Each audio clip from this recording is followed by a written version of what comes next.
Hi guys, welcome back to our channel. आज की video में हम बात करेंगे इंडिया का जो केमिकल सेक्टर है, केमिकल सेक्टर में कौन से स्टॉक्स हैं, किस तरीके से परफॉर्म कर रहे हैं, आगे जाके क्या क्या हो सकता है।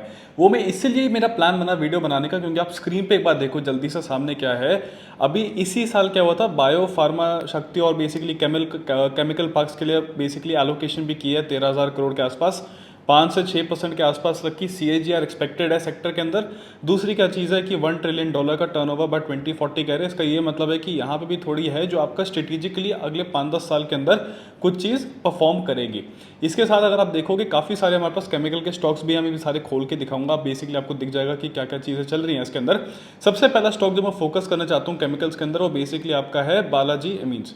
इसके अंदर बेसिकली हो क्या रहा है, अगर आप देखोगे केमिकल्स के अंदर, मैं ध्यान से बिल्कुल 5 स्टॉक्स दिखाऊंगा। 5 स्टॉक्स में कौन सी एंट्री, कहाँ पे एग्जिट्स, क्या क्या आने वाली है, वो चीज़ पे हम आज फोकस करने वाले हैं। बालाजी को देखोगे क्या है, 2020 में बेसिकली इसकी करेक्शन यहाँ पे हुई थी। उस टाइम 300 का था, बेसिकली रैली करके इनटू 1820 के आसपास चला गया। 5,200 के प्राइस से बेसिकली करेक्शन कहाँ तक आई, 950 तक आई। और यहाँ पे अभी ब्रेकआउट आपका आया है वीकली के टाइम फ्रेम पे। ब्रेकआउट जो इसका आया है वीकली के टाइम फ्रेम पे, वो आपका बेसिकली 1200-1300 के लेवल्स के आसपास आया है। इसका ये मतलब है कि यहाँ पे एक रेजिस्टेंस है 1900 के आसपास। यहाँ से एक छोटी सी डिप आएगी। अगर डिप आती है आपको 1400-1500 के आसपास मिलता है, आप इसको लॉन्ग जा सकते हैं। आपका स्टॉप लॉस इसके बिल्कुल नीचे लग जाएगा। यहाँ पे लॉन्ग की ट्रेड इसके आसपास लग सकती है। स्टॉप लॉस यहाँ पे इसके नीचे आएगा और फिर आप बेसिकली इस पर आराम से बैठ सकते हो, क्योंकि अगर यहाँ पे केमिकल्स के बूस्ट होंगे, आप इसको 8-10 साल 15 साल पकड़ने की लंबी वाली ट्रेड सोचो कि चलो ये आपको कुछ मल्टी बैगर टाइप की चीज़ के अंदअंदर, जनरेशनल वेल्थ टाइप की कुछ चीज़ के अंदर बन सकती है।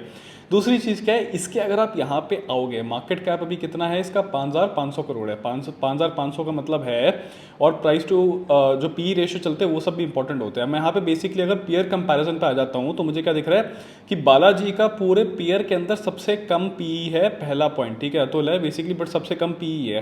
दूसरी क्या चीज़ है, केमिकल सेक्टर का जो मार्केट कैप है, मार्केट कैप के अंदर भी आपका बेसिकली 5,000 करोड़ ही है। इसका ये मतलब आप मोर और लेस अभी स्मॉल कैप के अंदर ही आ जाते हो। ये पहली चीज़ है। दूसरा क्या आप देखोगे कि क्वार्टरली सेल्स चलो इंक्रीज होती है, विच इज स्टिल बेटर, क्योंकि आपका टॉप में गुजरात फ्लोरोकेमिकल्स भी है जिसमें इतनी इंक्रीज नहीं हो रही। रिटर्न ऑन कैपिटल एम्प्लॉयड भी ठीक है, क्योंकि आपकी डबल डिजिट्स में ये चीज़ है।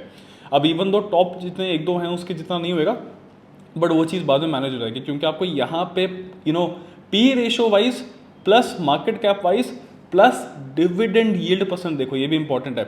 बीच में आपको डिविडेंड कितनी है आपकी, 0.2346 के आसपास है। यहाँ पे डिविडेंड यील्ड भी 0.65 है करंट प्राइस के आसपास। तो इसका ये मतलब है कि आपको दिखेगा कि PNL भी देखोगे, आपको यहाँ पे बेसिकली कंपनी फाइनेंशियली थोड़ी साउंड है, क्योंकि यहाँ पे फिर भी कर करा के बीच में बूस्ट आया था। अब यहाँ पे वापस भी कभी बूस्ट इसमें फ्यूचर में आ सकता है। तो ये चीज़ है कि आपके बैलेंस शीट के अंदर भी ये सब चीज़ें हैं कि बढ़ेंगी जाके। तो कल को ये वाली चीज़ भी है जो एक अच्छा परफॉर्म कर सकती है यहाँ पे, जिसमें आपके टारगेट्स बहुत आराम से यहाँ पे ओपन रह सकते हैं, क्योंकि आपके बेसिकली जो स्टार्टिंग के टारगेट्स आएंगे, जब भी स्टॉक थोड़ा सा करेक्ट करेगा 1300-1400 के आसपास, जब आप तब घुसोगे, तब आपके पास अच्छे खासे टारगेट्स आएंगे कि यहाँ पे जब सपोर्ट ले रहे तो ये हमारा एक एरिया रेजिस्टेंस का बनेगा 2100 के आसपास। एक हमारा ये एरिया बन रहा था जहाँ सपोर्ट लग रहा है, वो आपका 2800-3000 के आसपास बनेगा। एक यहाँ बनेगा, और उसके ऊपर के जो सारे के सारे लेवल्स आएंगे वो आपके कैसे आएंगे, वो आपके बिल्कुल फिबोनाची लगा के आएंगे, जिससे आपके टारगेट 6,000, 7,000 और 7,800 के भी ऊपर आपको मिल जाएंगे यहाँ पे टारगेट्स। तो बालाजी के अंदर ये आपके पास 3 बेसिकली चीज़ें आती हैं। दूसरा जो मैं फोकस करना चाहता था केमिकल्स के अंदर, वो बेसिकली आपका आरती इंडस्ट्रीज है। आरती इंडस्ट्रीज अभी देखोगे तो आपके पास 16,000 करोड़ का आसपास का इसके अंदर मार्केट कैप पड़ा हुआ है। बट इसके अंदर भी अगर मैं सारी ड्राइंग्स हटा दूँ, बेसिकली यहाँ पे देखूंगा कि स्टॉक देखो जब से आया था तब से जाके अच्छा खासा परफॉर्मेंस ने किया ही 1,000 तक पहुँचा है। यहाँ से अभी इसमें अच्छी खासी करेक्शन हुई है, जो सेम सारे के सारे केमिकल स्टॉक्स में हुई है। बट एडवांटेज कहाँ है आपके पास, एडवांटेज है आपके पास ये ट्रेंड लाइन आ रही है। तो इसमें इस तरीके से आपको लगा के अलर्ट लगा के छोड़ दीजिए कि जब भी इसका ब्रेकआउट आएगा तब हम इसको बाय करेंगे, क्योंकि इसके अंदर भी एक पोटेंशियल ब्रेकआउट आपके पास पड़ा हुआ है। मैं बालाजी बंद कर देता हूँ, अब आरती में एक बार फंडामेंटल्स पे आओ। डिविडेंड यील्ड कम है, इसका ये मतलब है कि आपको सिर्फ एक कैपिटल अप्रिसिएशन के लिए ही आप इस स्टॉक को कर पाओगे, ठीक है। तो यहाँ पे ये वाली चीज़ करना चलेगी, मार्केट कैप कम है वो चीज़ अच्छी है, इस तरीके से ही आपका यहाँ पे चलेगा। तो इसके अंदर भी एक फ्यूचर में पोटेंशियल ब्रेकआउट है। जब तक इसका एक ब्रेकआउट नहीं आएगा ट्रेंड लाइन का, तब तक आप इसको ट्रेड मत करना। इसके अलावा हमारे पास तीसरा क्या है, दीपक नाइट्रेट, ठीक है। अब इसमें क्या है कि बहुत स्टॉक था जो कोविड के टाइम बहुत चल रहा था यहाँ पे, लेकिन प्रॉब्लम क्या है, प्रॉब्लम है, क्लियर स्ट्रक्चर नहीं है। यहाँ पे अच्छा खासा ऊपर गया था, हमने इस वाले ब्रेकआउट को भी लॉन्ग किया था 2000 के आसपास, यहाँ से फिर से 3100 गया था, बट उसके बाद भी करेक्ट करके अच्छा खासा नीचे आ गया 1300 के आसपास। अब इसने फिर से ब्रेकआउट यहाँ पे दिया है, बट इसीलिए मैं इस वाले की जगह बालाजी और बाकी सब पे फोकस करना चाहता हूँ, क्योंकि मार्केट कैप का में ये सबसे बड़ा है इंडस्ट्री के अंदर। सबसे बड़े में अगर मूवमेंट उस टाइम भी नहीं आई थी, इस टाइम भी आप थोड़ा सा एक्सपेक्ट नहीं कर सकते। आप कह सकते हो कि चलो ठीक है, लास्ट टाइम थोड़ा सा ट्रैप हुआ था, यहाँ भी शायद से कंसोलिडेशन वाली रेंज में चल जाए, ये चीज़ उतना परफॉर्म ज़्यादा ना करे। बट एक लो रिस्क ब्रेकआउट यहाँ पे है कि आपको 1700-1800 के आसपास करना है, आपका स्टॉप लॉस 1200 के आसपास तक लग सकता है यहाँ पे। इस तरीके से भी आप एक ट्रेड दीपक के अंदर भी प्लान कर सकते हैं। उसके बाद नवीन आपके पास कंपनी आ जाती है, और ये सबसे इंटरेस्टिंग पता है क्यों है, क्योंकि अगर आप प्राइस एक्शन वाइज देखोगे ना तो आपको दिखेगा कि यार ये है जिसने ये ब्रेकआउट करके भी अच्छा खासा और परफॉर्म कर रहा है। इसमें एक छोटा सा यहाँ पे क्या बना था पैटर्न, यहाँ पे आपको एक बेसिकली एक छोटा सा राउंडिंग ये मिला था, इसके अंदर जैसे इसका ब्रेकआउट और रिटेस्ट हुआ ये चीज़ आपकी चल गई, और बेसिकली आपका 4800 से भी आपकी अच्छी खासी चली जा रही है, और ये बेसिकली आपका 7000 तक चल गया है। तो आपके पास अभी फ्रेश एंट्री के बेट यहाँ पे नहीं है। फ्रेश एंट्री आपको इसमें कब होगी, जब ये करेक्शन होगी उसके बाद। इसको अभी बिल्कुल बढ़ती मार्केट में इस तरीके से मत लेना, क्योंकि इसका मोमेंटम कहाँ जाके रुक जाए हमको थोड़ा सा पता नहीं, और क्या पता कैपिटल थोड़ी सी मूव होकर इसमें बालाजी टाइप के स्टॉक्स के अंदर भी चले जाए। तो नवीन भी इसीलिए मैं दिखा रहा था आपको, क्योंकि नवीन में अगर आप खोल के भी देखोगे तो मार्केट कैप भी अच्छा है, बेसिकली बुक वैल्यू भी अच्छी है। बुक वैल्यू के हिसाब से करंट प्राइस थोड़ा सा एक्सपेंसिव होंगे, बुक वैल्यू का इंटू 10 चल रहा है, वो एक कॉन्स के अंदर होगा, 100% है यहाँ पे। और बाकी एक चीज़ देखोगे इसके अंदर जो इंटरेस्टिंग थी कि आपका सेल्स ग्रोथ इस समय सबसे ज़्यादा कंसिस्टेंट है। यहाँ पे देखोगे 2000, फिर 2300, फिर 3300 पहुँच गए, इसीलिए ये चीज़ भी आपकी ज़्यादा परफॉर्म कर रही है एज़ कम्पेयर टू बालाजी और बाकी सारे। बट वो चीज़ भी जब सारी की सारी पिक करेगी, पूरे सेक्टर के अंदर आएगा, तब चीज़ सारी की सारी बदल जाएगी। इसके अलावा एक और देखो, आपके पास गुजरात फ्लोरोकेमिकल्स भी होता है इंडिया में। अगर आपको स्पेशलिटी केमिकल्स के अंदर जाना होता है तो बेसिकली अगर आप यहाँ पे जाओगे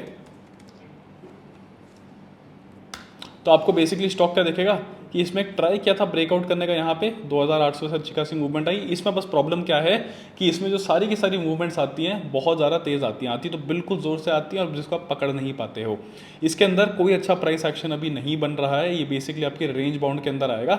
और रेंज बाउंड का मतलब है कि यहाँ से आपको नीचे की साइड से एक सपोर्ट का एरिया इस टाइप से बन रहा है। तो कल को ये स्टॉक कभी इस वाले सपोर्ट एरिया पे आएगी, तब आप बेसिकली एक छोटा ट्रेड प्लान कर सकते हो। बट इसको बेसिकली ज़्यादा पकड़ने की जगह आपको दिख रहा है कि यहाँ पे एक चैनल टाइप की चीज़ यहाँ पे चलेगी, जिसके अंदर ये एक चैनल के अंदर यहाँ पे परफॉर्म कर रहा है कि यहाँ से नीचे गया, कभी ये ऊपर जाएगा तो यहाँ पे आपको ट्रेड निकालनी पड़ेगी। तो बेसिकली लॉन्ग टर्म होल्डिंग के लिए जो बन सकता है, सबसे ज़्यादा मेरी बेट बालाजी पे होगी, सेकंड आपका नवीन पे होगी, फिर आपकी बेसिकली बड़ो करेक्शन थोड़ी सी दे, फिर आती है फिर गुजरात एंड सो ऑन। तो बेसिकली ये सारे के सारे कंपनीज हैं। फंडामेंटल वाइज भी मैंने देख के इसको किया हुआ है। टॉप अगर स्पेशलिटी केमिकल्स देखने हैं इंडिया के अंदर तो आपके पास ले दे के ये 5-7 कंपनीज ही होती हैं जिसमें आपको डालना होता है। तो सबका एनालिसिस मैंने बता दिया एक बार किस तरीके से होता है, क्यों है, क्योंकि केमिकल्स के सेक्टर पुश होंगे। दूसरी क्या चीज़ है कि आपके जो मेक इन इंडिया का प्रोग्रेस है और बाकी सारी चीज़ें हैं कि करंट वॉर सिचुएशंस भी है, आप इंपोर्ट्स कम करो, तो यहाँ पे कई इनमें से हो सकते हैं कि आपको बिजनेस एक्सपेंशन करें। और जैसे आपका एक और केमिकल है कि यूपीएल है, यूपीएल में क्या था, यूपीएल भी आपका एक केमिकल वाली कंपनी है, ठीक है, बट ये मेजरली एग्रीकल्चर के अंदर जाती थी। तो अगर ये भी अपनी प्रोडक्शन इंक्रीज करें, कभी कल को फ्यूचर में पूरा चेंज ही आता है इंडस्ट्री के अंदर कि आपके बाहर से इंपोर्ट करने की जगह आप मैन्युफैक्चर इंडिया में ही ज़्यादा कर पा रहे हो, तो ये केमिकल्स है जिसके अंदर काफ़ी ज़्यादा डोमेस्टिक पुश आएगी और डोमेस्टिक इंडियन इन्वेस्टर्स का ही पैसा यहाँ पे आ जाएगा। तो होपफुली आपको वीडियो अच्छी लगी होगी। अच्छी लगी तो चैनल सब्सक्राइब कर देना, वीडियो सबके साथ शेयर कर देना और नीचे लाइक कर देना। विद दैट नोट मैं आपको मिलता हूँ अगली वीडियो में। सब्सक्राइब करना मत भूलना और बेल आइकन दबा देना कि आपकी कोई भी आगे की वीडियो मिस ना हो।